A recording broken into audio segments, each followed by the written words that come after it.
하나님 말씀 예레미야 10장 21절에서 23절의 말씀입니다. 구약성경 1068페이지 예레미야 10장 21절에서 23절의 말씀입니다. 예레미야 10장 21절에서 23절 함께 읽습니다. 목자들은 어리석어 여호와를 찾지 아니하므로 형통하지 못하며 그 모든 양떼는 흩어졌도다. 들을지어다 북방에서부터 크게 떠드는 소리가 들리니 유다 성읍들을 황폐하게 하여 승냥이의 거처가 되게 하리로다. 여호와여, 내가 알거니와 사람의 길이 자신에게 있지 아니하니 걸음을 지도함이 걷는 자에게 있지 아니하니이다. 아멘. 이 시간에도 우리 박혜경 목사님 말씀 통해서 큰 은혜 받으시기 바랍니다.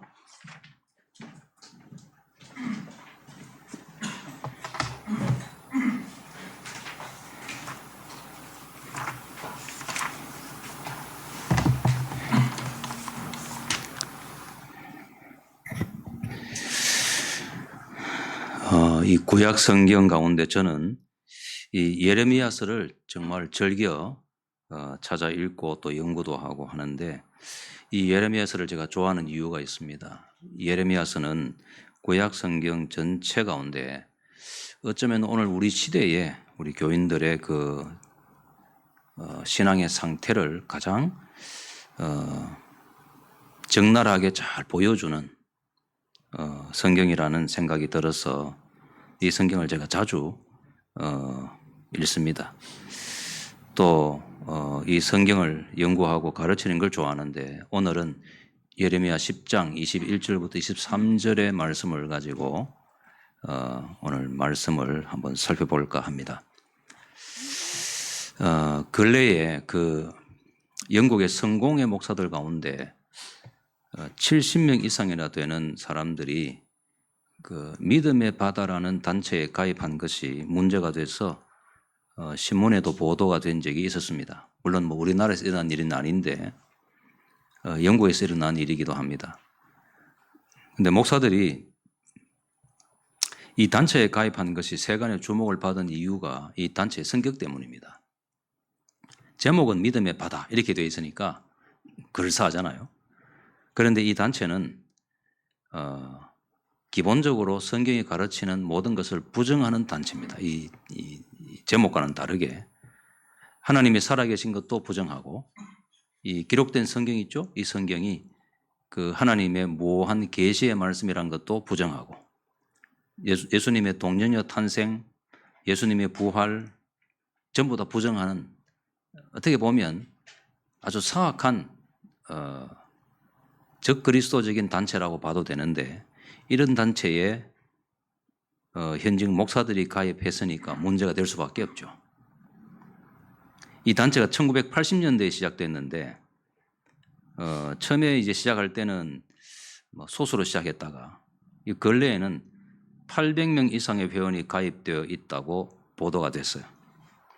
그러니까 이 믿음의 바다라는 단체에는 불신자들이 가입하면 그거야 그럴 수 있겠다고 생각을 하겠는데, 정작 현직에 있는 목사들이 거기에 가입했다 그러니 이거 문제가 되는 거죠.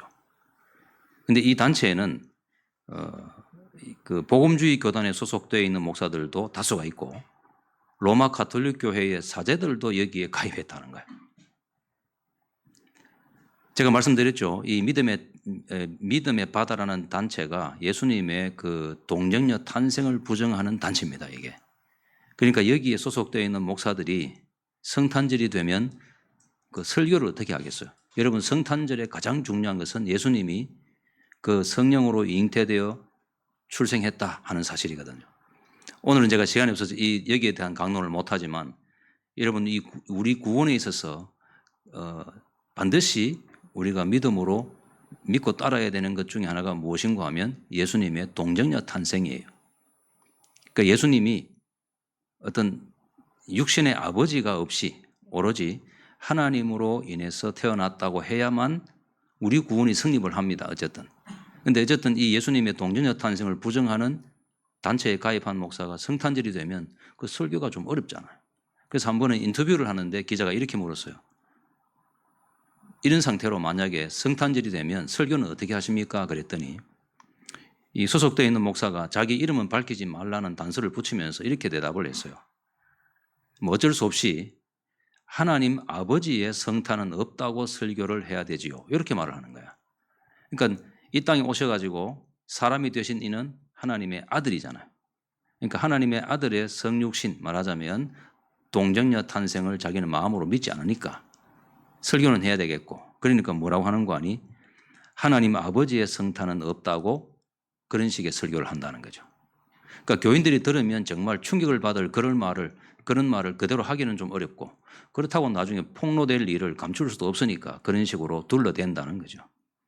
그러니까 하나님의 살아계심도 믿지도 않고 육체의 부활도 안 믿고 예수님의 성육신도 부정하는 이런 사람들이 버젓이 지금 현직 목사로 있다는 사실에 많은 사람들이 충격을 받은 거예요. 탈현대주의 시대에 있는 오늘날 여러분, 교회의 타락이 이 정도로 심각합니다. 그러니까 기본적으로 하나님이 살아계심을 믿지도 않으면서 기도도 하고 설교도 할 수 있는 그런 세상이 된 것입니다. 그러니까 그런 사람들이 이제 신앙인의 모습으로 나타난다고 해도 그건 전부 다 가면이고 위선일 뿐입니다. 여러분, 신앙은 보이지 않는 것이잖아요. 그러니까 사람의 눈을 얼마든지 속일 수 있습니다. 그러니까 믿는다는 이름만 있을 뿐이고 실상은 불신자들인 경우도 많이 있어요.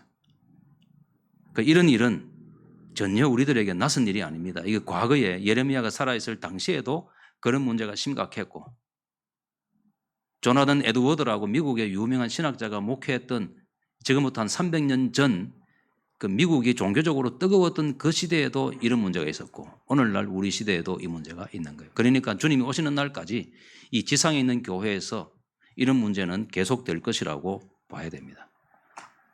오늘 본문에 보면 선지자 예레미야가 이렇게 말씀합니다. 목자들은 우준하여 여호와를 찾지 아니하므로 형통치 못하며 그 모든 양떼는 흩어졌도다 그랬어요. 여러분, 여기서 말하는 목자들이란 이 당시의 남왕국 유다의 사회 지도자들을 가리켜요. 그러니까 왕이나 방백, 장관, 관리, 제사장, 교사 뭐 이런 사람들. 그러니까 사회의 어떤 여론을 주도해가는 사람들, 그 사람들을 지금 목자라고 부르고 있는데, 오늘 본문에서 뭐라고 했는 거 아니? 이들이 하나님을 찾지 아니했다라고 말을 하고 있죠. 여러분, 이 사람들은 이방인이 아닙니다. 이 사람들은 어릴 때부터 신앙 공동체 안에서 태어나서 난지 8일 만에 할례 받고 온 남자들은, 그리고 유대인 남자 성인이 1년에 꼭 3차례씩 성전에 올라가서 제사를 드려야 되잖아요. 즉 이 성전 제사에 참여했던 사람들이고, 금식도 하고 기도도 하고 11조도 드렸던, 말하자면 종교적으로는 흠을 잡을 수 없었던 사람들이에요. 이 사람들이. 그러니까 그런데도 이 사람들을 향해서 이 선지자 예레미야가 이들이 여호와를 찾지 아니했다라고 말을 합니다. 여러분, 이 당시는 이 남왕국 유다의 종교개혁을 이끌었던 이 개혁군주 요시아가 죽은 뒤에 이 남왕국 유다가 다시 이전에 이 종교적으로 타락한 상태로 돌아가서 형식적이고 또는 그 위선적인 신앙생활에 그대로 다시 회귀했던, 돌아갔던 그런 시대예요.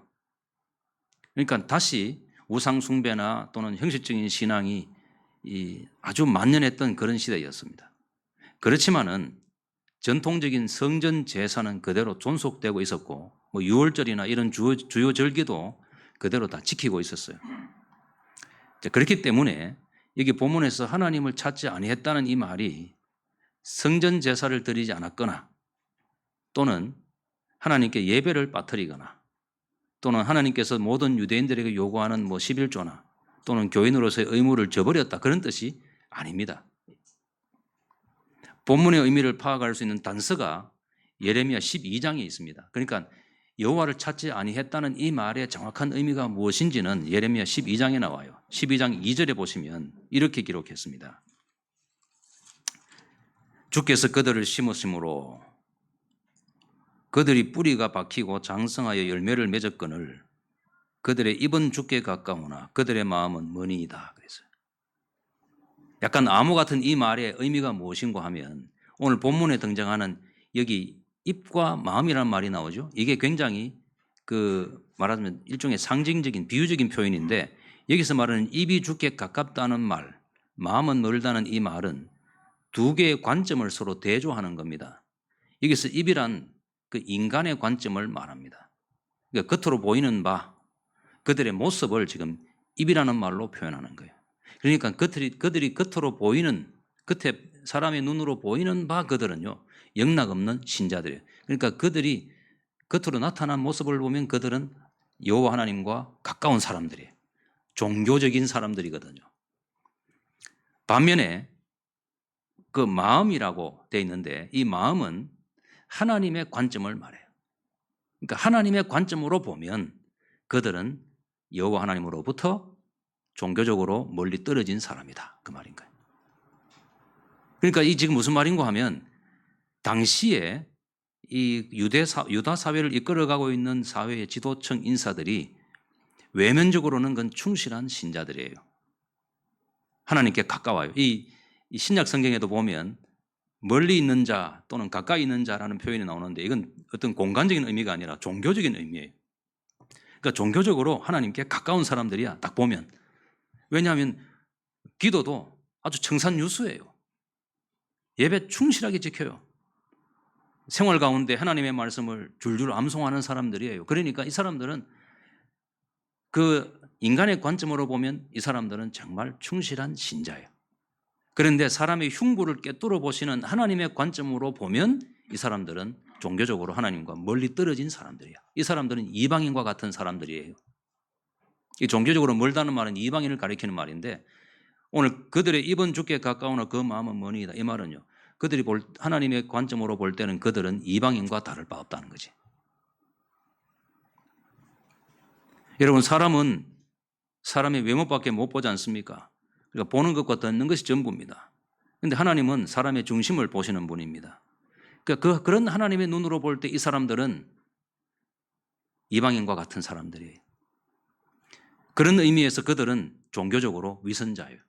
겉으로 드러난 모습은 정말 화려한 신자들인데 실상은 그들은 하나님을 부정하는 사람들이거든. 자, 본문에서 지금 여호와를 찾지 아니했다 그랬는데 이들은 하나님의 눈으로 보면 위선자인데 이들의 위선의 핵심은 무엇인가 하면 이거 중요합니다. 이들이 하나님이 살아계신다는 사실을 부정한 건 아니에요. 하나님이 살아계신다 하는 사실을 부정하지는 않아요. 그런데 이들의 위선의 핵심은 뭐냐? 하나님은 살아계실 수는 있지만 그 하나님이 오늘 우리의 개인의 인생이나 우리나라나 또는 이 역사에 친히 개입하시고 섭리한다는 사실을 믿지 않는 거예요. 그게 지금 예레미야 선지자가 통렬하게 비판하고자 하는 핵심인 거예요. 그러니까 왜 이들이 사람의 눈으로 볼 때는 가까운데 하나님의 눈으로 보면 멀다고 하느냐? 그들이 하나님의 살아계심을 부정하는 거 아니에요. 근데 이들의 핵심은 뭔가 하면 하나님의 내 인생에 개입하시고 오늘 내 걸음을 결정하시고 자신의 뜻대로 내 인생을 이끌어 가신다는 이 사실을 믿지 않는 거예요. 하나님은 저 멀리 어디에 계시는 분이에요. 그런데 우리의 삶에 대해서는 무심하고 간섭하지 않아요. 관여하지 않는다고요. 그러니까 그런 하나님이라고 믿고 있다면 이제 우리가 기도하는 경우에는 그 기도가 어떤 의미를 갖겠어요? 여러분 기도의 가장 중요한 의미는 하나님께서 내가 기도하면 그 기도를 들으시는 하나님이 직접 내 삶에 참여하셔서 내 인생의 행로를 결정하시고 이끌어 주시고 도와주신다. 이거 믿는 거잖아요. 그걸 안 믿는 거죠. 그렇게 간섭하는 하나님이라는 믿음은 없이 기도하면 그게 뭐냐? 그 위선인 거죠. 하나님이 내 삶에 영향을 미칠 수 있다는 사실을 안 믿는 상태에서 나를 도와달라 이렇게 기도하면 그거는 위선이잖아요. 지금 그 말인 거예요, 지금. 오늘 우리말 성경을 단순히 읽어보면 10장 읽었던 본문 21절 목자들은 어리석어 여호와를 찾지 아니하므로 형통치 못하며 이랬으니까 얼른 읽으면 이 사람들이 어리석어서 여호와를 찾지 않았다라고 이해하기 쉬운데 아닙니다. 그 반대예요.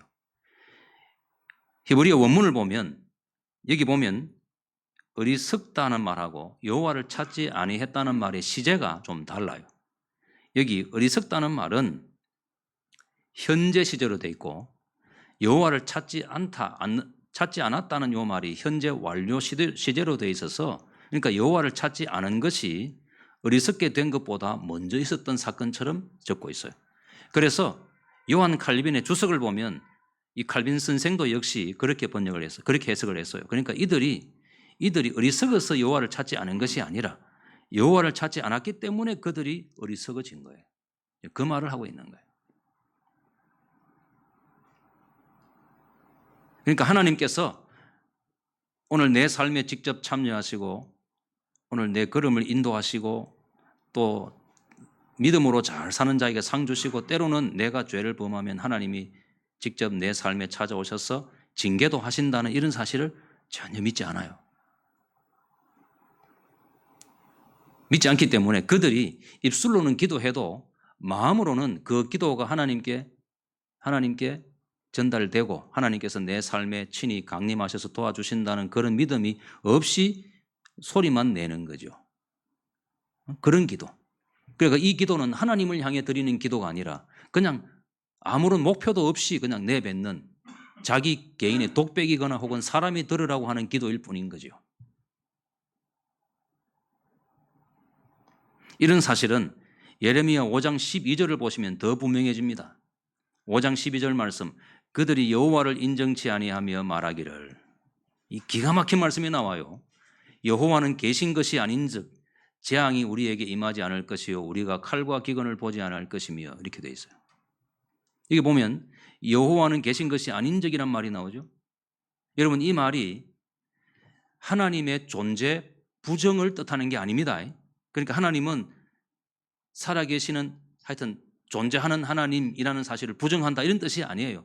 하나님이 계신 것이 아닌적이란 말은 오늘 내 삶의 현장에 하나님이 여기에 직접 참여하시지는 않는다는 거지. 하나님은 계시는데 오늘 내 삶에 아무런 관심이 없어요. 그러니까 내가 잘 살아도 상 주시는 것도 아니고 내가 잘못 살고 죄를 짓는다고 해서 하나님이 징계를 내리시는 것도 아니라는 거예요. 그냥. 그러니까 하나님께서는 내 삶에 participation 있잖아요. 참여하지 않는다는 거지. 그 관여하지 못해. 안 하시는 분이에요. 그 결과 어떻게 되느냐? 당대의 사람들은요, 그런 식의 관념을 갖고 있으니까 방자하게 제멋대로 살아. 왜냐하면 내가 죄를 짓고 살아도 그 죄에 대해서 문책하거나 징계하시는 하나님은 없다고 생각하거든요. 믿음으로 살아야 될 이유도 없어. 왜냐하면 믿음으로 산다고 해서 상 주시는 하나님이 계시는 것도 아니에요. 하나님이 살아 계시기는 한데 저 하늘에 있잖아요. 어디 별과 별 사이 어디에 계시기는 계시는데 오늘 이 땅 있잖아요. 오늘 내 삶의 현장에 하나님께서 나와 함께 내 심장이 뛰는 것처럼 가까이에 나와 함께 계시면서 내 삶을 감찰하고 계시고 저울질하고 계시고 평가하신다는 사실을 안 믿는 거지. 그건 안 믿는 거예요. 그러니까 하나의 섭리하시는 하나님을 하나의 관념으로만 생각하는 거예요. 여러분, 오늘 이런 식의 믿음이 지금부터 약 2700년 전에 있잖아요. 예레미야가 활동할 당시에 문제였는데 그 문제가 오늘 우리 시대 한국교회가 앓고 있는 가장 심각한 문제 중에 하나가 이런 겁니다. 여러분, 오늘날 교인들 대표기도 시켜놓으면 말이죠. 그 기도를 하나님께 드린다는 의식이 별로 없어. 이 사람들 들으라고 하는 기도예요, 다. 여러분, 그런 기도는 기도의 배반이야, 그거. 여러분, 요한 칼빈이 죽을 때 자신이 눈물로 하나님 앞에 기도했던 내용 중에 이런 대목이 있어요. 하나님, 내가 말씀을 평생 가르쳤는데 혹시라도 내가 말씀을 잘못 가르친 게 있으면 그 죄를 용서해 달라고 죽기 전에 자기가 눈물로 기도하고 하나님께 간구했던 내용이 있어요. 여러분, 기도는 하나님이 들으시라고 하는 거잖아요. 하나님 앞에 우리의 심정을 고하는 거거든. 사람들이야 몰라. 사람들은 상관없어. 하나님 앞에 드리는 거예요.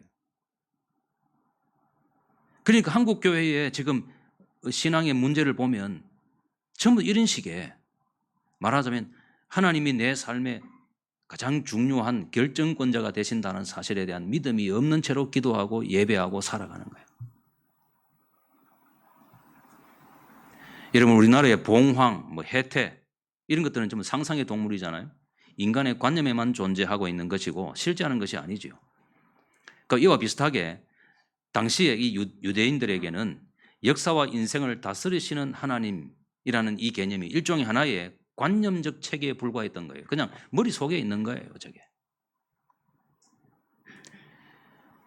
그러니까 하나님께서 내가 기도하면 내 기도 응답하시고 내 예배를 받으시고 나를 인정하시면 하나님께서 내 삶에 함께 하시면서 내 삶을 이끌어 주신다는 그런 믿음이 없는 채로 종교적인 의무는 충실하게 잘해요. 지금 그 점을 예레미야가 지적하는 거예요.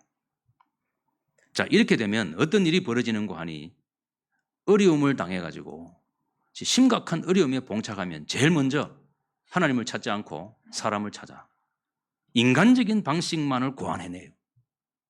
왜냐? 하나님은 내 삶의 결정권자가 아니라는 생각이 있었거든요.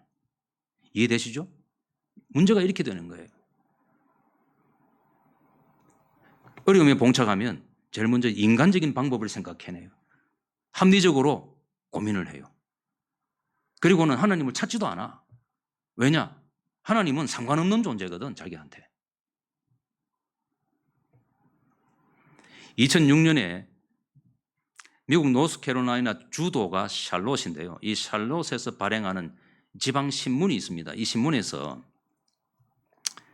이 텍사스에 있는 베일러 대학교에다가 위탁을 해서 조사를 했는데 1721명을 대상으로 총 77가지 질문에 400개에 이르는 객관식 답을 제시하고 선택하도록 했어. 근데 무슨 설문조사를 했는고 하니 사람들한테 당신이 가지고 있는 신관념이 어떤 것입니까? 하나님을 어떻게 생각하십니까? 하나님은 어떤 분이십니까? 라고 물었어요. 그리고 거기에 77가지 질문을 내놓고 그냥 답을 고르도록 했단 말이죠.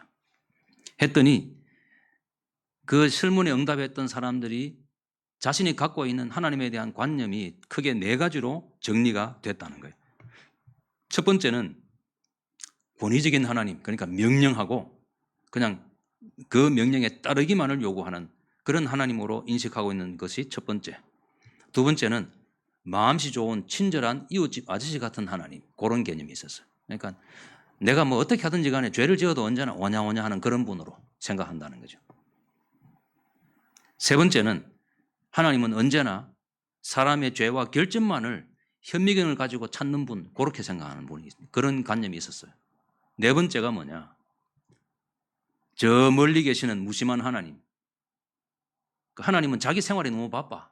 자기 자유 가운데 살기 때문에 우리들이 어떤 문제를 겪고 있는지는 하나님은 별로 관심이 없는 분이야. 그러니까 여기서 우리가 죽든 살든 하나님은 간섭하지 않고 내버려 둔다. 그런 식의 관념이 네 번째예요. 오늘 예레미야가 당대의 유대인들이 지금 어떤 신앙생활을 하고 있고 어떤 문제를 갖고 있었는지 그것 때문에 지금 그가 오늘 이 말씀을 하고 있었는데 이 예레미야 본문에 등장하고 있는 유대인들이 갖고 있었던 신관념이 어느 범죄에 속하느냐 물으면 요 네 번째에 속해요. 그러니까 하나님은 저 멀리 계시면서 무심한 하나님으로 믿었던 거예요. 그런 식으로 생각하는 거예요. 간단히 말하면 예레미야 당대의 유대인들이 갖고 있었던 잘못된 신관념은 섭리하는 하나님에 대한 부정이에요. 여러분, 섭리가 뭐죠? 섭리란 말은 하나님이 역사 가운데 친히 그가 계시면서 자신의 뜻대로 사람의 인생이나 한 나라와 국가의 흥망성쇠를 그가 결정하신다는 거예요. 하이델베르그 요리문답 제27문에 하나님의 섭리란 무엇입니까? 라고 묻고 이에 대한 대답이 나와요. 섭리란 하나님의 전능하고 언제 어디나 미치는 능력으로 하나님께서 마치 자신의 손으로 하듯이 하늘과 땅과 모든 피조물을 여전히 보존하고 다스리시는 것입니다. 그리하여 잎새와 풀, 비와 가뭄, 흉년과 풍년, 먹을 것과 마실 것, 건강과 질병, 부와 가난, 참으로 이 모든 것이 우연이 아니라 아버지와 같은 그의 손길로 우리에게 임합니다. 하나님의 섭리가 뭐냐? 오늘 나오죠. 우리가 잘 되는 것, 못 되는 것, 아픈 것, 좌절하는 것, 고통당하는 것, 이 모든 것이 어쨌든 인생사의 모든 사건이 하나님의 뜻 안에서 결정된다라는 것이 하나님의 섭리인데 유대인들은 그거 안 믿는 거예요. 그럼 유대인들 어떻게 믿느냐? 유대인들이 생각할 때는요. 인간의 잠재력 또는 기회, 요행, 능력, 확률, 통계, 분석, 인간의 전략 이런 것들이 결국 인생의 중요한 결정 요소가 된다고 믿고 하나님은 상관하지 않는 거예요. 여러분, 사람이 신자가 특별히 타락할 때는요. 타락하자마자 나타나는 그 첫 번째 타락의 양상은 하나님의 존재를 부정하는 것으로 바로 나타나지 않아요. 신자가 타락한다고 당장 나는 하나님의 계심을 믿지 않습니다 이렇게 되는 것은 아니고, 신자가 타락하게 되면 나타나는 첫 번째 양상은 뭐냐 하면 하나님의 섭리에 대한 부정이에요. 하나님의 섭리를 부정합니다. 결국 나 한 사람이 잘 되고 못 되는 것은 나 자신에게 달린 것이지 하나님의 뜻에 있는 것은 아니다라는 생각이 타락하게 되면 나타나는 첫 번째 양상이야. 그게 더 심화되면 나중에 궁극적으로 도달하는 것이 어디냐? 하나님의 존재를 부정해버려요. 하나님은 계시지 않는다라고까지 나가는 거죠. 여러분, 이것이 당시 예레미야 선지자가 살았을 당시에 유대인들이 갖고 있었던 문제고, 이것 때문에 잘 들으셔야 돼요. 나라가 멸망해요. 끝내 나라가 멸망한다고. 하나님의 첫 번째 뜻은 뭐냐면 예루살렘이 완전히 멸망되는 데까지 하나님께서 그들을 벌 내리시려고 하신 것은 아니었어요. 그 나중에 보시면 이 예루살렘이 결국 멸망되고 그 유대인들이 바벨론 제국으로 흩어져 포로가 되어 가는 이 사건은요, 바로 이들이 갖고 있었던 바로 이런 하나님의 섭리에 대한 그들의 불신 때문에 일어난 일이에요. 미국의 어느 교회 앞에 조용한 길거리에 말이죠, 주택가에 술집이 하나 들었었어요. 여기 술집이 들었으면 자녀 교육에도 나쁜 영향을 미치지만은 그 동네의 안전이나 분위기에도 나쁜 영향을 미치죠. 그 교회로서는 달리 방도가 없었는데, 그래서 그 교회 교인들은 그 술집이 없어지도록 40일간 기도를 했어요. 그런데 정말 기도를 시작한 지 40일째쯤 되는 날에 번개가 떨어져 가지고 그 벼락이 떨어지는 바람에 그 술집에 불이 붙었어요. 그래서 그 결과 그 술집이 전소되고 말았습니다. 홀랑 다 탔습니다. 그런데 그 술집 사장은요, 그 술집 건너편에 있는 교회가 자기 술집이 없어지도록 기도하고 있다는 사실을 알았거든. 불이 나고 난 뒤에 이 술집의 사장이 말이죠, 교회를 상대로 배상금을 요구하는 청구 소송을 제기했어요. 재판이 벌어졌고 교회 대표들이 그 법정에 나갔어요. 판사가 신문하는 중에 그 교회 대표자에게 이렇게 물었어요. 정말로 이 술집에 불나도록 기도했습니까? 이렇게 물었더니 그 교회 대표자가 법정에서 이런 말을 해요. 아니 판사님, 우리가 뭐 기도한다고 불납니까? 이렇게 대답을 하더라 이거지. 자기들이 40일 동안 기도해놓고.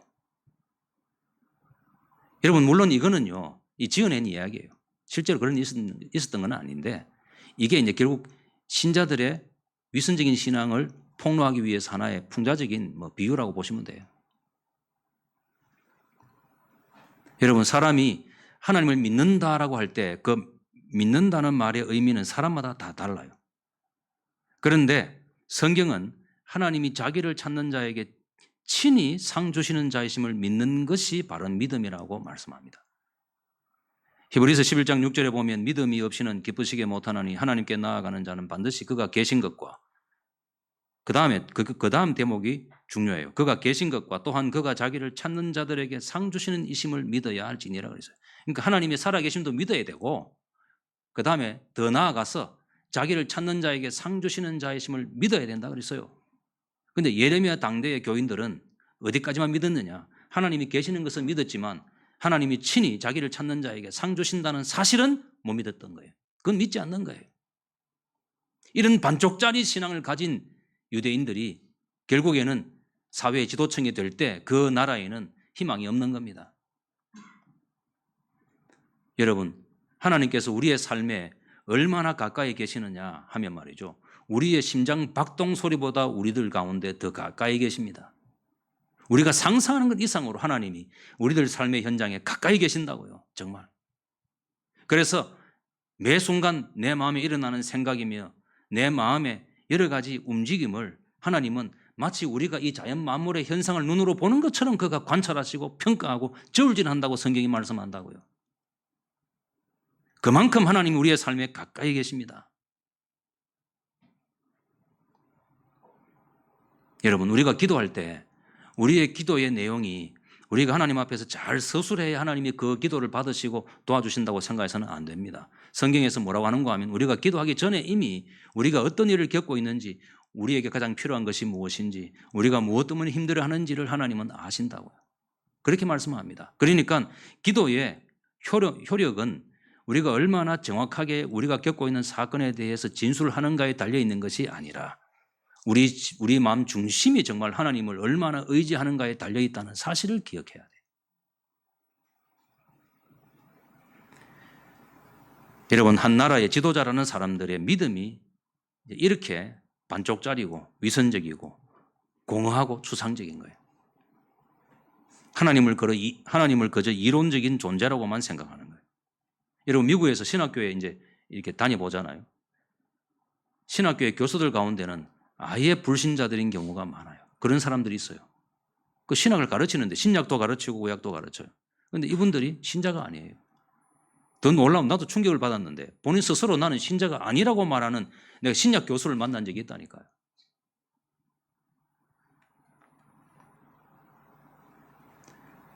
자신은 하나의 이론으로 생각하는 거야. 그 성경 말씀을 하나의 학문의 대상으로만 여기는 거예요. 그러니까 그 하나님께서 오늘 내 삶의 결정권자가 되신다는 믿음은 조금도 없는 거지요. 만약에 그런 사람이 그런 사실을 감추고 교회의 지도자가 됐어요. 목사가 되고 장로가 됐어요. 그런 사람들이 말씀을 가르치고 기도해요. 여러분, 하나님의 눈으로 볼 때 그거 가증스러운 거예요. 그거. 이런 사람들이 지도자로 있었던 남아국 유다가 결국에는 멸망이라고 맙니다. 조금 설명하면 이렇습니다. 여호야김은 처음부터 이 친애굽의 성향을 가지고 있었어요. 그러나 하나님은 예레미야를 통해서 수차례 애굽을 의지하지 말고 바벨론의 지배를 순순히 받아들일 것을 요구했어요. 여러분, 바벨론은 이방의 하나님을 모르는 이방 나라잖아요. 그런데 이방 나라의 이 바벨론을 들어서 하나님의 서민인 유다를 치신 이유는요, 그들이 언약을 깨트리고 배반했기 때문에 거기에 대한 하나님의 징계로서 바벨론을 들어 지금 치는 거거든요. 그러니까 바벨론의 속박을 받는 것은 하나님의 징계를 순순히 받아들이는 신앙 행위예요. 그러니까 하나님께서는 바벨론에게 순종하라 그랬어요. 그리고 절대로 애굽을 따르지 말라 그래요. 여러 차례 하나님께서 예레미야를 통해서 말씀합니다. 그런데 여호야김은요, 끝내 이 말씀을 받아들이지 않아요. 애굽과 아수르 동맹군이 이 주전 605년에 그 유명한 갈그미스 전투에서 이 바벨론하고 전투를 벌이는데 거기에서 이 애굽과 아시리아 동맹군이 패배합니다. 그리고는 바벨론이 팔레스타인의 새로운 강자가 되면서 유다를 지배하게 돼요. 그러니까 유다가 어쩔 수 없이 이제 바벨론의 지배를 받아들이고 그 밑에 복속을 하게 됐는데 그 몇 년 뒤에 이 바벨론이 애굽을 한번 손봐주기 위해서 공격을 했다가 애굽에게 패하는 일이 벌어졌어요. 그러니까 여호야김이 볼 때는 이게 지금 바벨론이 팔레스타인의 새로운 강자로 등장해서 어쩔 수 없이 머리를 숙이고 있었지만 애굽에게 지는 것을 보니까 애굽에게 붙는 게 낫겠다는 생각이 든 거예요.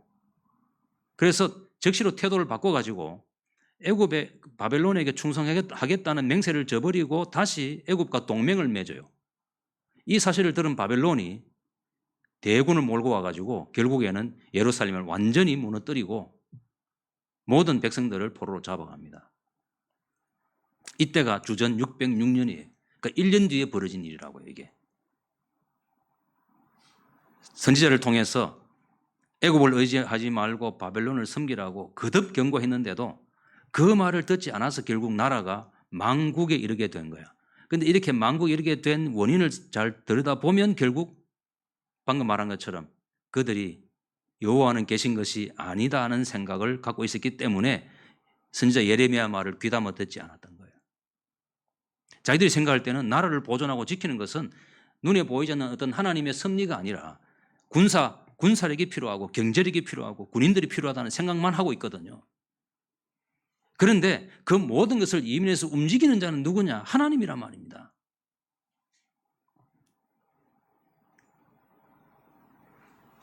여러분, 오늘 본문 말씀에 이런 말씀이 있죠. 그래서 23절에 보면 이렇게 말합니다. 여호와여, 내가 알거니와 사람의 길이 자신에게 있지 아니하니 걸음을 지도함이 걷는 자에게 있지 아니하니이다. 여러분, 이 말씀이 오늘 예레미야가 말이죠, 자기 당대의 자기 백성들에게 그가 하고 싶었던 핵심 메시지가 바로 이건 거예요. 제가 어느 교회 집회를 갔다가 이제 저녁 식사를 마치고 다시 그 집회가 열리는 교회로 가는데 그 교회에 이 전광판이 딱 그 정면에 걸려 있는데 내가 그때 처음 봤어요. 그 전광판에 이 지금 예레미야 10장 23절의 말씀이 쫙 흘러가는 거예요. 응? 여호와여 내가 알거니와 사람의 길이 자신에게 있지 아니하니 걸음을 지도함이 걷는 자에게 있지 아니하니이다. 여러분 성경에서요 이것보다 더 단순 명료한 진리 없어요. 여러분 사람의 길이 걷는 사람에게 있는 게 아니라 여호와에게 있어요. 근데 이 진리를 왜 못 믿었을까요? 당시의 사람들은 왜 못 믿었을까요? 하나님의 섭리를 부정하기 때문인 거예요. 하나님이 내 인생에서 가장 중요한 결정권자라는 사실에 대한 믿음이 없었던 거예요. 그러니까 그런 믿음이 없는 상태에서는요 백날 첫날 기도해도 그 기도가 자기한테 아무런 의미 없어요. 여러분 그런 믿음이 없는 상태로 예배 드려본들 하나님의 도움을 받을 수 없어요. 왜냐하면 본인이 그걸 믿지 않기 때문이죠. 결정적인 순간에는 하나님 말씀대로 하지 않아요. 이 여호야김처럼. 오늘 이 본문에서 우리 세 가지 살펴볼 요점이 있습니다. 그 첫째는 뭐냐 하면 하나님께서 우리 생애 주권자임을 믿고 있는지 자기를 돌아봐야 돼요. 여러분 하나님이 내 인생의 주권자임을 믿고 있는지 늘 스스로 돌아봐야 돼요. 오늘날 세속적인 인본주의의 영향을 받지 않은 사회 영역이 없습니다. 정치, 교육, 문화, 사상 있잖아요. 어느 곳이든 이 세속적인 인본주의의 바이러스에 감염되지 않은 영역이 없어요. 이런 사회 속에 교회가 있고 우리가 살아요. 우리도 모르게 영향을 받아요. 여러분 인본주의 핵심이 무엇입니까? 인본주의 핵심은 하나님을 몰아내고 그 하나님의 자리에 인간이 앉는 거예요. 내 인생의 결정권자는 나 자신이라는 생각이 인본주의 핵심이에요. 그런데 이런 식의 영향을 받고 있는 오늘 한국교회가 똑같이 이 인본주의 성향을 띠게 된다 그 말입니다. 여러분 인본주의 영향을 받게 되면요 종교는 그냥 하나의 정신문화에 불과해요. 무슨 말인가 하면 뭐 하나님을 믿으나 안 믿으나 중요한 것은 그저 내 마음의 위안을 받는 것으로 족하다 이런 식의 종교의 의미를 축소시켜서 이해하는 사람들이 많아요. 교회 안에도. 인생에서 중요한 것은 자연과학기술이고 인간의 능력이고 이성이고 통계가 전부다라고 생각하는 거죠. 초자연적인 것에 대한 믿음을 버리게 돼요. 여러분 하나님께서 인간의 삶에 기적적이고 은밀하고 매우 신비롭게 간섭하고 역사하신다는 믿음을 거절하는 것이 인본주의잖아요. 오래전에 미국의 오클라호마 시티의 그 시에 FBI 청사를 폭파시킨 사람이 있었죠. 트럭에다가 이 폭탄을 잔뜩 싣고 가가지고 그 FBI 청사 앞에다가 세워놓고 말이죠. 그걸 터뜨리는 바람에 수많은 사람이 죽었잖아요. 그때 그 범인이 누구냐 하면 티모시 맥베이라는 사람이야. 그런데 이 사람이 사형을 당하기 직전에 남긴 말이 있습니다.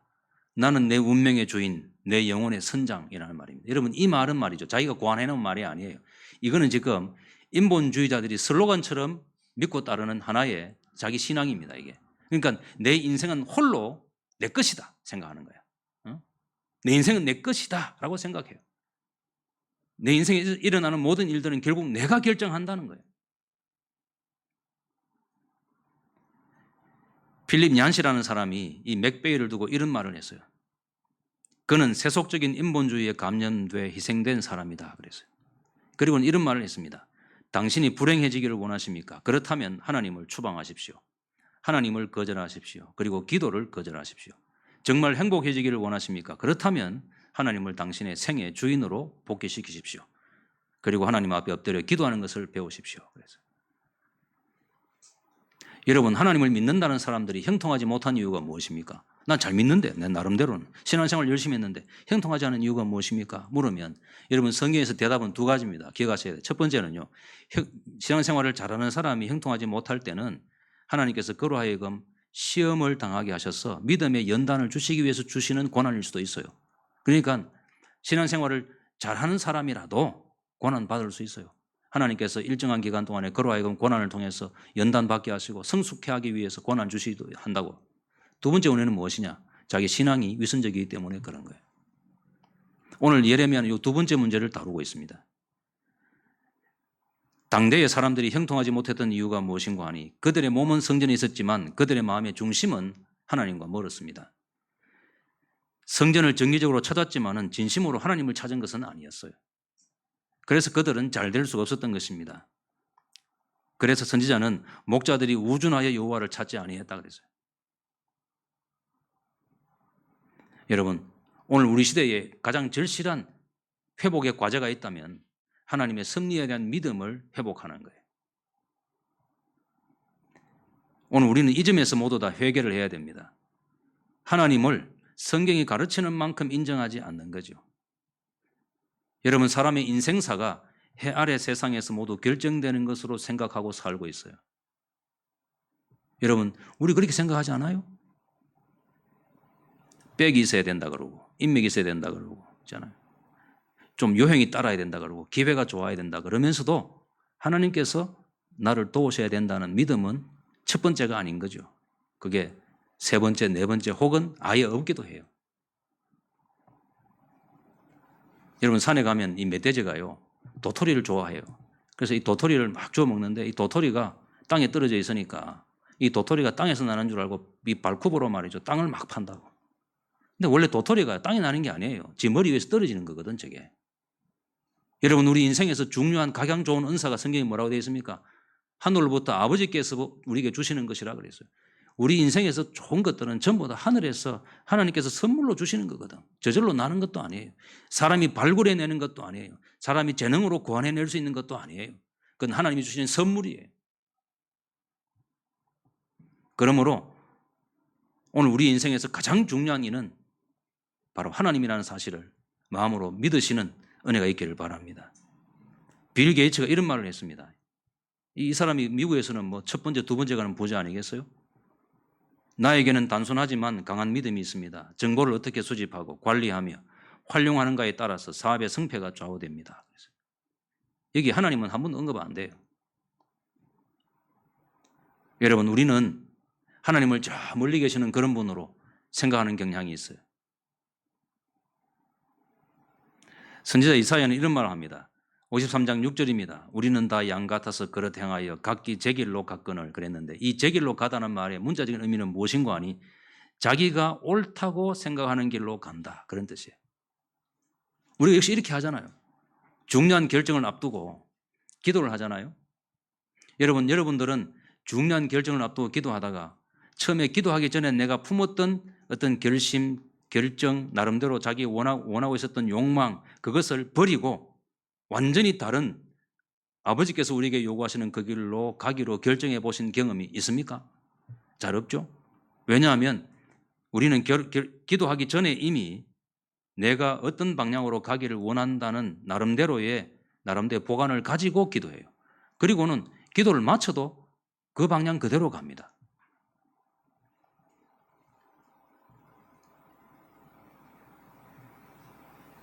여러분, 이것이 결국에는 우리가 가지고 있는 신앙의 문제예요. 이런 까닭에 오늘 성경은 우리에게 우리가 믿음 가운데 있는지 확인하라고 말씀하는 거예요. 고린도후서 13장 5절 말씀에 너희가 믿음이 있는가 너희 자신을 시험하고 너희 자신을 확정하라. 우리가 믿음 가운데 있는지 스스로 늘 살펴볼 필요가 있어. 이 믿음이 정말 성경적인 믿음인가를 생각해 보셔야 돼요. 내 믿음 가운데는 정말로 하나님의 섭리를 믿는 믿음이 자리하고 있는지를 보셔야 돼요.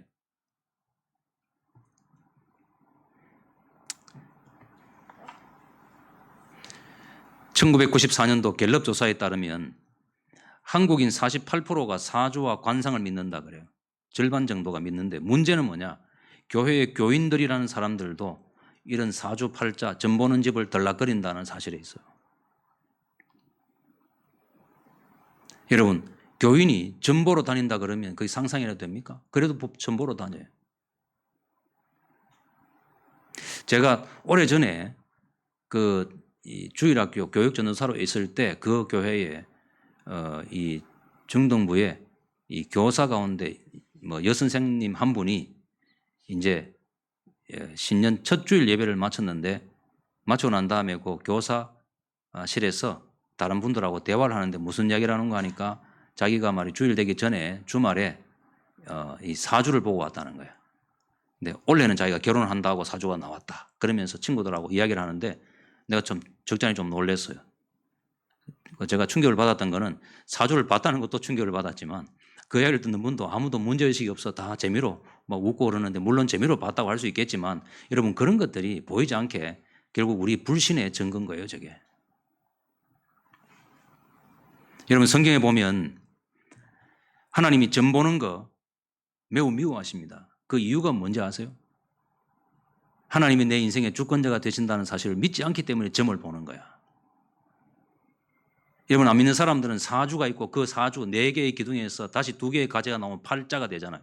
사주 팔자가 서로 교차하고 얽히면서 사람의 운명이 결정된다, 이런 생각을 하거든요. 여러분, 성경에는 뭐라고 하는 거 하면 방금 읽은 것처럼 여러분, 사람의 인생의 길을 결정하시는 자는 여호와 하나님이라고 했어요. 여러분, 어떤 사주 팔자도 아니고 뭐 운명이 있는 것도 아니고 요행이 있는 것도 아니에요. 하나님이 결정하시는 거예요.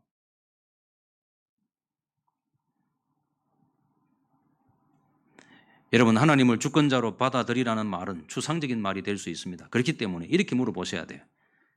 사람이 마음으로 자기의 길을 계획할지라도 그 걸음을 인도하시는 자는 여호와시니라. 잠언 16장 9절의 말씀이에요. 여러분, 이 말씀을 믿는지, 내가 이 말씀을 정말로 내 마음으로 확신하는지 스스로에게 자문해 보셔야 돼요.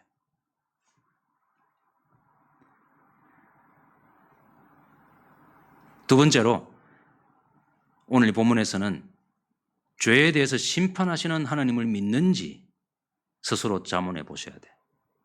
여러분, 죄에 대해서 심판하시는 하나님을 믿지 않잖아요? 그럼 그 사람은 성경 하나님을 믿는 사람이 아닙니다. 하나님의 섭리를 믿는 분이 아니에요. 여러분, 하나님은 이 땅에서 충성스럽게 사는 사람을 절대로 하나님이 빈손으로 돌려보내지 않습니다. 공으로 보내지 않는다고. 여러분, 제가 평생 신학을 공부한 사람, 신학자예요. 근거 없는 주장, 어떤 이론도 펼칠 수 없어요. 그런데 성경을 연구해 보면 하나님이 자기에게 충성하는 자에게 그 당대에는 그가 좋은 결말을 보지 못할지라도 그 후손을 잘되게 하신다는 건 틀림없어요. 보면 역사를 보면 알아요. 믿음 생활 잘 하잖아요. 그러면 본인은 이 땅에 사는 동안에 고난을 받을지라도 그 후대 손들이 다 하나님의 은혜를 받아. 그럼 그 자체가 하나님의 축복일지도 몰라요. 동시에 여러분, 죄 가운데 살면 하나님이 그 죄 가운데 사는 신자가 정말 하나님의 자기 자녀라면 그냥 두지 않습니다. 반드시 징계합니다. 다윗에게 하신 말씀이 있습니다. 내가 너를 사울처럼 버리지는 않을지라도 사람 막대기 인생 채찍을 통해서 내가 너를 징계한다 그랬어요. 여러분, 우리가 하나님의 자녀잖아요. 죄를 지으면 하나님께서 그래, 너는 내 자녀니까 괜찮아, 그래 봐줄게, 그렇게 넘어가시는 분이 아닙니다.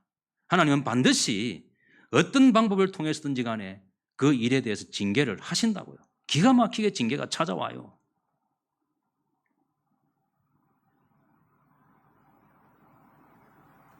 여러분, 하나님께서 죄에 대해서 심판하신다는 이 사실을 비웃으시면 안 돼요. 죄를 짓는 일을 두려워해야 돼요. 여러분, 우리가 죄를 짓는 것을 두려워하는 이유가 무엇입니까? 하나님이 내 삶에 친히 가까이 계시면서 내 삶을 저울질하고 평가하신다는 사실을 믿기 때문에 두려워하는 거죠. 하나님의 눈을 의식하지 않을 수가 없는 거예요. 잘못 살면 하나님이 내 삶을 다루실 것을 내가 알기 때문에 두려워하는 거 아니겠어요? 그 당대에, 예레미야 시대의 당대의 교인들은, 이 신자들은요, 이런 믿음이 없었어. 그래서 방종하고 말이죠, 우상숭배하고 타락한 삶을 계속 살았던 거예요. 왜냐하면 내가 잘못 살아도 벌 주는 이가 없다고 생각했기 때문에 그렇게 살았던 거예요. 세 번째, 범사에 하나님의 뜻과 인도하심을 구해야 돼요. 이사야 31장 1절에 이런 말씀이 있습니다. 도움을 구하러 애굽으로 내려가는 자들은 화 있을진저 그들은 말을 의뢰하며 병거의 많음과 마병의 심히 강함을 의지하고 이스라엘의 거룩하신 자를 앙모치 아니하며 여호와를 구하지 아니하거니와. 이렇게 기록됐는데, 다른 번역 성경에는 이 구절을 좀 실감 있게 이렇게 번역을 했습니다. 아, 너희가 비참하게 되리라. 원군을 청하러 애굽에 내려가는 자들아, 너희가 군마의 희망을 걸고 많은 병거와 수많은 기병대를 믿는구나. 이스라엘의 거룩하신 이는 쳐다보지도 아니하고 야훼는 찾지도 않는구나. 그랬어요. 기가 막힌 말씀이잖아요. 여러분, 이 예루살렘의 멸망 전에 일어난 일들을 연구를 해보면 말이죠, 이 망국의 징조가 뚜렷했어요. 이 나라가 이제 망한다는 사실이 뚜렷했다고. 그 만국의 징조가 나타났는데 그런 만국의 징조가 분명할 때에도 하나님께서 선지자를 보내가지고 지금이라도 내 말을 청종하고 바벨론에게 순종하라고 권면을 해요. 근데 어떻게 했어요? 그렇게 말하는 예레미야를 구덩이에 던져놓고 그를 고문하고 매를 때렸어요. 믿지 않았어요. 그리고는 그들이 한 것이라고는 자기들이 볼 때 강대국으로 보이는 애굽을 찾아가서 동맹을 맺고 군사를 키우는 것이 전부였거든요. 그리고 그러다가 나라가 진짜 망했어요.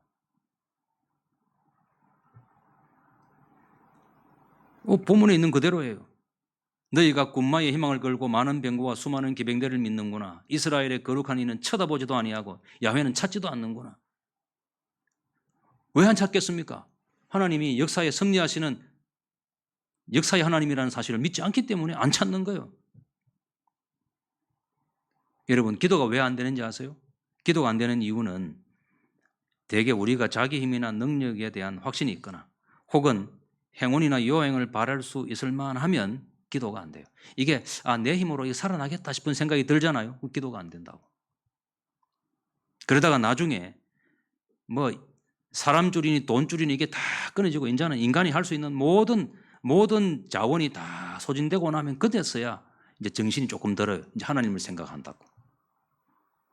사람이 어느 정도로 내려가야 하나님을 찾는가 하면 정말 최밑바닥, 자기가 이룰 수 있는 가장 밑바닥에 갔을 때 하나님을 찾게 돼 있어요. 그때 그가 깨닫는 것이 뭔가 하니 인생의 주권자가 하나님이라는 사실을 깨닫는다고. 여러분, 기도에 두 가지 기도가 있어요. 하나는 수리형 기도야. 꼭 일이 터져야 기도해. 사고가 나고 문제가 생겨야 그때부터 이제 기도가 뜨거워지는 거지. 근데 이런 사람들은 진보가 없는데 문제가 해결되면 기도 생활도 끝나요. 그날로 기도 툴툴 터고 끝내봅니다. 그러다가 또 문제가 생기면 또 이거 와고 울고 막 기도하고 그래요. 그러다 또 이제 어느 정도 문제가 해결되고 살만하다 싶으면요. 생글생글 웃으면서 기도 생활을 끝내는 거지. 평생 이걸 반복하는 거예요. 그러나 여러분, 우리 기도 생활이 이래서는 안 되고요. 정비형 기도라 해야 돼. 평소에 기도해야 돼. 자신을 돌아보고 하나님을 찾아야 돼요. 사고나 사건과 관계없이 늘 기도해야 돼. 그래야 큰일이 생겨도 당황하지 않고 하나님을 찾을 수가 있는 거죠.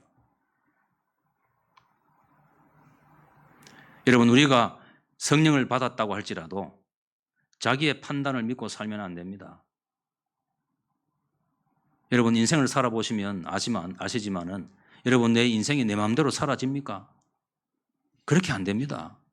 전혀 내가 생각하지 못한 방향으로 인생이 흘러가기도 하고 전개되고 예상치 못했던 어려움에 부딪히기도 하고 정말 인생이 내 손에 있지 않다는 걸 알게 돼요. 여러분, 우리는 내 인생이라는 차를 타고 핸들을 돌리는 운전사로 앉아있는 게 아닙니다. 나는 그저 그 패신저 사이드 쪽에 앉아있는 승객에 불과하고 운전하시는 이는 하나님이야. 그분이 자기 마음대로 핸들한다고. 때로는 왼쪽으로 때로는 오른쪽으로 있잖아. 속도를 느리게도 하고 빠르게도 하고 우리는 그저 앉아있는 거죠. 근데 우리는 우리 자신이 운전한다고 생각하고 살아. 그렇기 때문에 언제나 생활에 진보가 없는 거예요. 하나님을 찾지 않아요. 핸들 돌리는 분한테 부탁을 해야 돼요. 하나님, 왼쪽으로 해주십시오. 오른쪽으로 좀 가주십시오. 이렇게 해야 되는데 본인이 운전하는 걸로 생각하는 거지. 중세기에 유럽의 한 수도원에 기도실에 붙어있던 글귀입니다. 내 삶이 가난해도 나를 원망치 말라. 그런 제목인데 이렇게 되어 있습니다. 내 삶이 가난해도 나를 원망치 말라.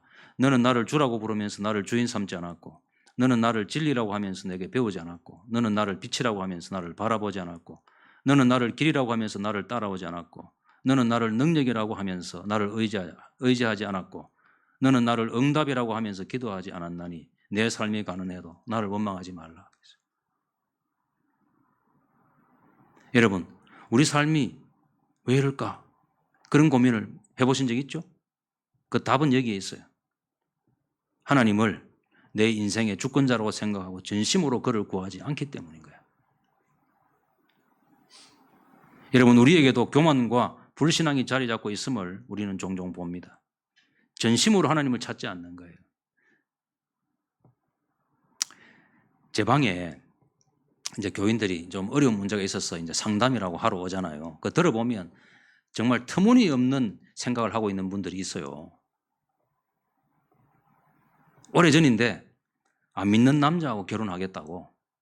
하여튼 어떻게 하면 좋으냐. 이제 이게 이제 자기의 상담 내용인데 이미 내가 보니까 마음에는 벌써 이 결혼식을 다 올린 상태야.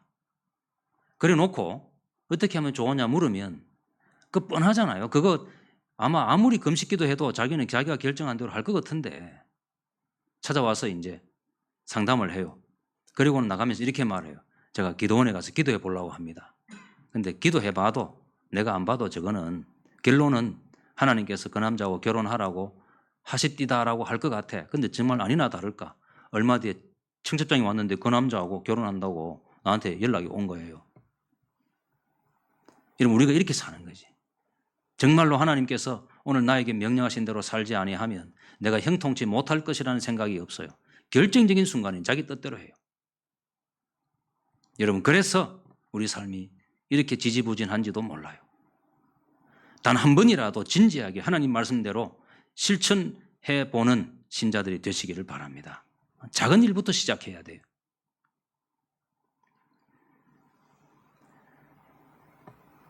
해방된 영혼이라는 책이 있는데 그 책의 저자가 켈빈 밀러라는 분입니다. 목사님인데 이 책에서 자기 경험을 소개하는데 한 번은 자기 교회의 교인들과 같은 시기에 집을 내놨습니다. 미국에서는 이 집을 내놓으면 집이 잘 안 팔리거든요. 그래서 이제 for sale이라고 해가지고 조그마한 입간판을 그 잔디바드 위에 딱 꽂아놔요. 그럼 지나가는 사람들이 보고 찾아와서 이제 집을 돌아보고 뭐 이렇게 흥정하고 거래를 하는데 같은 시기에 자기 집, 교인 집이 똑같이 이제 매물로 나왔는데 이게 교인 집은 내놓은 지 나흘 만에 팔렸어. 그런데 목사인 자기 집은 집을 파는데 1년이나 걸렸어요. 그러니까 집을 팔았다 그러니까 주일 예배를 마치고 교인들이 그 집사에게 찾아가가지고 아이고 집을 어떻게 그렇게 빨리 팔았습니까? 물을 거 아니에요. 그럼 이 교인이 뭐라고 대답을 하는 거 아니에요? 이렇게 말한다는 거지. 저는 그저 그 집을 하나님의 손에 맡겼을 뿐이에요. 이렇게 말한다는 거야. 그 말을 들은 그 목사가 가만 들으니까 자기도 하나님 손에 맡겼는데 자기 집은 빨리 안 팔려. 그러니까 자기도 모르게 이 집이 팔렸다면 잘 안 팔리고 이러니까 자기 마음에 이런 생각이 들더라는 거죠. 하나님 제게 무슨 감정이라도 있습니까? 왜 제게 이러십니까? 이런 생각이 들더라는 거지. 그런데 아이고 집이 이제 1년 동안 안 팔리고 놀고 있으니까 집을 비우면 뭐 할 거예요? 그러니까 그 집에서 청년부 성경 공부를 한 거예요. 집이 노니까 뭐 노는 입에 뭐 하겠어요? 그러니까 뭐 집이 비어 있으니까 청년들을 데려다가 뭐 공부도 하고 거기서 밥도 해 먹고 이렇게 교제를 했는데 거기에서 청년부가 부흥이 일어난 거야. 그리고 1년 뒤에 집이 팔렸는데 지나고 보니까 집이 빨리 안 팔린 것도 그게 하나님의 뜻이 있어서 그렇게 됐던 거더라 하는 것이 그 책의 내용이에요. 여러분 어떤 경우에는 열심히 기도하고 그렇게 바라고 원하던 것이 이루어지지 않아서 정말 속상하고 눈물 나고 원망까지 했던 그런 일들이 얼마나 많아요. 근데 시간이 지나면서 보면 그게 오히려 다행이고 감사하게 되는 일들이 많이 있잖아요. 여러분 우리의 걸음을 인도하시는 이는 여호와 하나님이심을 인정하고 그분의 인도하심에 순종해야 돼요. 지금 당장 하는 것이 어렵더라도 그렇게 따르는 것이 내가 볼 때는 잘 안 될 것처럼 보이고 이렇게 해서는 오히려 더 나빠질 것처럼 보이는 그때라도 하나님 말씀대로 순종하는 것이 내가 살 길이고 잘 되는 길이라는 그런 믿음을 우리 성도들이 가지시기를 축원합니다. 모든 일에 하나님의 뜻대로 하고자 하는 그런 마음의 간절한 소원과 다짐이 있어야 돼요. 하나님을 존중해야 돼요. 하나님은 자기를 존중하는 자를 기뻐하신다 그랬어요. 그러니까 말을 할 때에도 내가 하나님께 먼저 기도해 봐야 된다고. 하나님께서 인도하시는 대로 따라야 됩니다. 그러고 하나님 뜻이 무엇인지를 또 진지하게 물어야 되고 그래서 조심스럽게 한 걸음 한 걸음 옮겨 나가면서 하나님의 인도하심을 받고 하나님이 내 삶의 동반자가 되실 수 있도록 우리가 기도로 그분을 내 삶에 모셔드리는 그런 삶을 살아가는 성도들이 되시기를 주님의 이름으로 축원합니다. 기도하겠습니다.